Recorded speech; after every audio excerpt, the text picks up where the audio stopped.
Iran ఖాళీగా కూర్చుందా? ఖచ్చితంగా కూర్చోలేదు. ఖరామ్ షహర్ 4 అంటే అనే పేరుతో ఉన్న ఒక ఖైబర్ అని కూడా పిలుస్తారనే ఒక మిసైల్ని రంగంలోకి దించింది.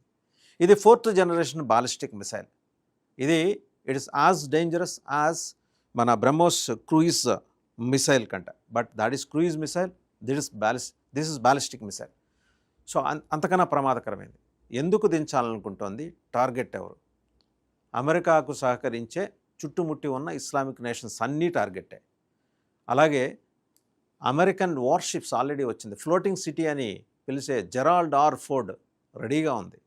మెడిటరేనియన్ సీ దగ్గర ఉంది. అబ్రహాం లింకన్ ఇంకొక షిప్ అది మెడిటరేనియన్ సీ దగ్గర ఉంది. ఇది ఆల్మోస్ట్ ఇజ్రాయెల్ వాటర్స్ నుంచి దగ్గరకు వచ్చేస్తుంది. సో ఇవి టార్గెట్. ఇంకా ఏం చేస్తుంది? ఈ క్షిపణులతో పాటు, ఈ మిసైల్స్తో పాటు ఇరాన్ చిన్న చిన్న బోట్స్ని, సూసైడ్ బోట్స్ అంటారు వాటిని, చాలా టైనీ బోట్స్ తీసుకెళ్ళి ఈ షిప్స్ కిందకి తాళ్ళు కట్టి మైన్స్ని అక్కడ ఆ షిప్స్ కిందకి వదిలేస్తుంది. అంటే ఈ షిప్స్ మూవ్ అయ్యేప్పుడు అంటే దాంతో పెద్ద డ్యామేజ్ అవుతుందని కాదు, బట్ ఎక్కడో చోట షిప్ని అది కలిగించే చిన్నపాటి డ్యామేజ్ కూడా అవి ఇబ్బందికరంగా పరిణమించే ప్రమాదం కనిపిస్తుంది రాబోయే రోజుల్లో.